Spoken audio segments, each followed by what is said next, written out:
Sangh chief Mohan Bhagwat 10 రోజుల బెంగాల్లో పర్యటిస్తున్నారు.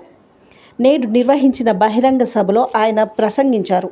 ఆర్ఎస్ఎస్ తదుపరి కార్యాచరణపై ఆయన వివరణ ఇచ్చారు.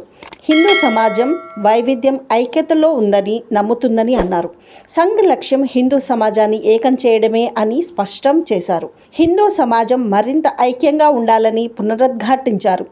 మంచి సమయంలోనూ సవాళ్లు ఎదుర్కోవాల్సి ఉంటుందని, దానికి సమాజంలోని ప్రజల మధ్య ఐక్యత అవసరమని వెల్లడించారు. ప్రజలు దేశాన్ని పాలించిన చక్రవర్తులు, మహారాజులను గుర్తుపెట్టుకోరని, తండ్రి వాగ్దానాన్ని నెరవేర్చడానికి 14 ఏళ్లు అజ్ఞాతవాసం చేసిన రాజు, అదే మన రాముడును గుర్తుంచుకుంటారని అన్నాడు. 200 ఏళ్ల పాటు మన దేశాన్ని పాలించిన బ్రిటిష్ వారు దేశ ప్రజలను విడదీయాలని చూస్తున్నారు. స్థానిక ప్రజలు దేశాన్ని పాలించడానికి పనికి రారని ప్రచారం చేసి భారతదేశ చరిత్రను బ్రిటిష్ పాలకులు వక్రీకరించారని ఆగ్రహం వ్యక్తం చేశారు.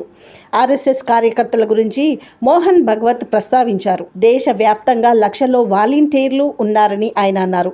వారు ఎవరి దగ్గర డబ్బులు తీసుకోరని, స్వయంగా వారంతట వారే దేశం కోసం పనిచేస్తున్నారన్నారు. తాము ఏదో గొప్ప పేరు తెచ్చుకోవడానికి ఇదంతా చేయడం లేదని, భారతదేశ పురోగతికి అర్థవంతమైన సహకారం అందించడానికి ఇది చేస్తున్నామన్నారు.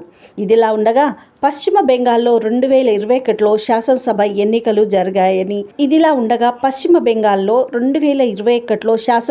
ఎన్నికలు జరిగాయి. మమతా ప్రభుత్వం అధికారంలోకి వచ్చింది. పశ్చిమ బెంగాల్ శాసనసభ పదవీ కాలం 2026 మే 7న ముగియనుంది. అంటే వచ్చే ఏడాది ఎన్నికలను నిర్వహిస్తారు. ఇప్పటికీ మహారాష్ట్ర, ఢిల్లీలో ఆర్ఎస్ఎస్ వల్లే బీజేపీ గెలుపొందిందని స్పష్టమైంది. ఈ నేపథ్యంలో కోల్కతాలో ఈ నెల 16న భారీ బహిరంగ సభను నిర్వహించేందుకు ఆర్ఎస్ఎస్ సిద్ధమవ్వగా రాష్ట్ర ప్రభుత్వం అనుమతి ఇవ్వలేదు.